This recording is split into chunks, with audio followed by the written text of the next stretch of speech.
Welcome to all. Now we are going to see the analysis of wave model of light.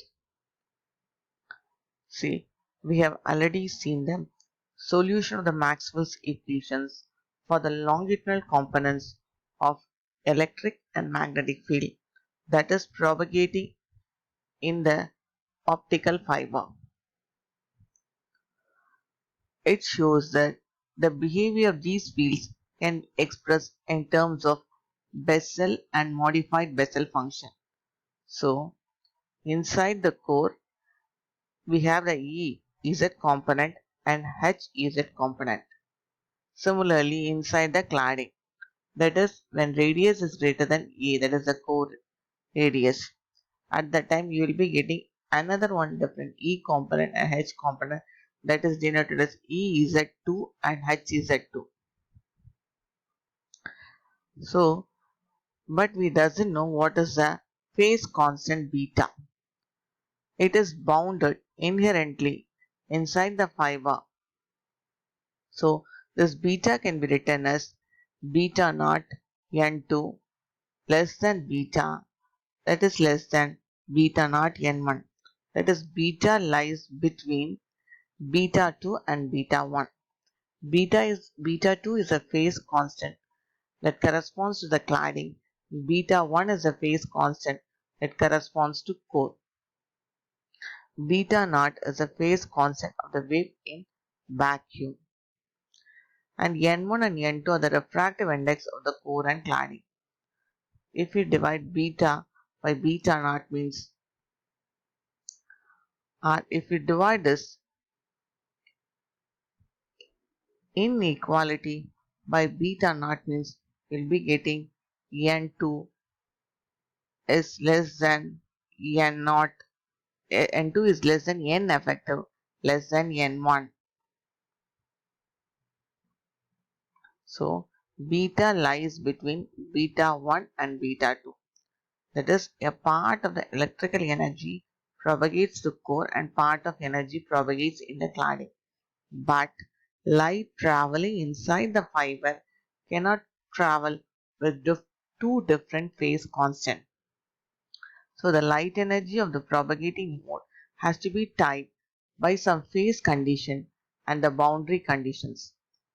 Some sort of mutual treaty is supposed to exist so that the part of the light which travels the core reduces its phase constant value and the part which is traveling through the cladding increases its phase constant so that the light propagates in unison with the same phase constant beta along the fiber. Suppose if the phase constant beta is very close to beta 1, then we can conclude that most of the energy is confined within the core of the fiber and little is propagating inside the cladding. This ratio beta by beta naught is called the effective modal index, and it says about the effective velocity of the wave inside the fiber.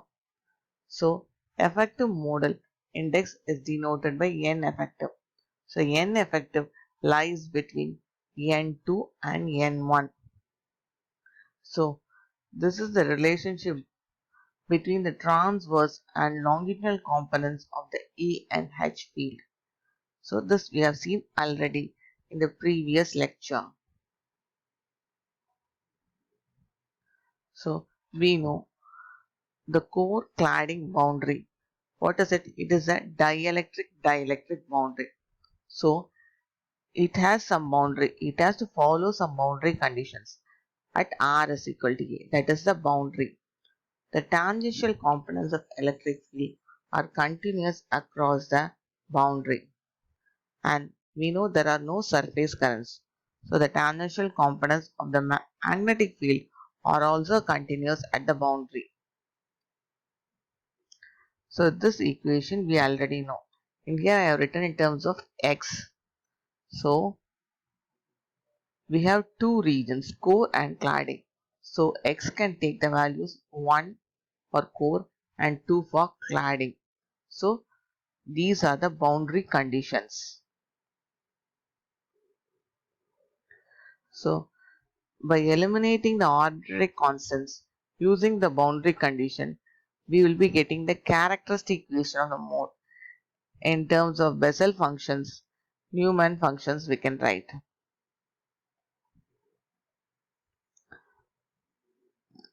So we should know what is V, because see this, what is V? For that we should know what is azimuthal direction. This is the azimuthal direction. From the north, this is some object you assume.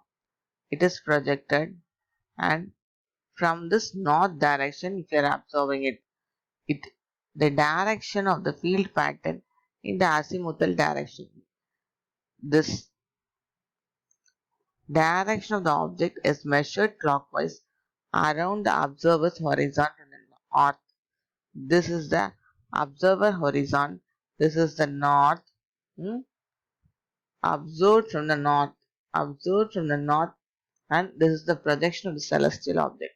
This is the azimuthal direction we say. Hmm. We assume the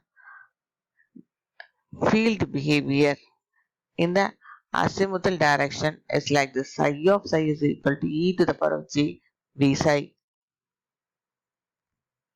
See, depending upon this we have to find fields are circularly symmetric in the azimuthal direction. Then we find that intensity is maximum at the central region of the fiber and is gradually decreasing towards the periphery of the core of the fiber when V is equal to 0. So when V is equal to 0, this is the case. Maximum intensity in the central region of the fiber.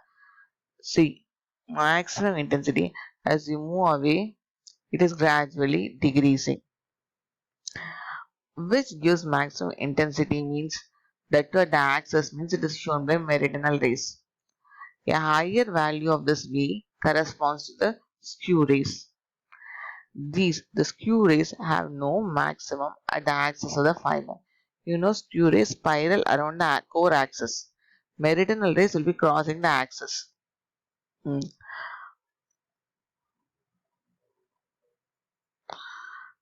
And J1 and J0 of x are the oscillatory functions which crosses 0 multiple times. So depending upon the crossing, we have m different solutions. A mode is denoted by V and M. So what does this V mean? V signifies the type of the intensity pattern and M says about the number of solutions. So the different modes can be designated like this. TE0M is equal to TE01, 02, 03 and so on. For transverse magnetic TM, 0M is equal to TM01, TM02 and so on. Similarly for hybrid modes. So V, what is V? So V indicates when V is equal to 0, it indicates circularly symmetric field. So V says about the field distribution.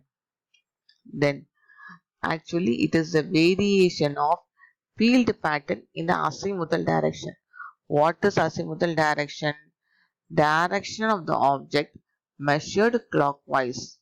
Direction of the object measure. This is the object.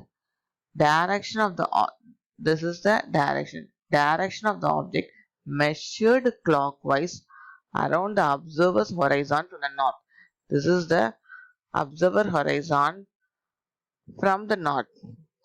This is the observer. This is the north direction.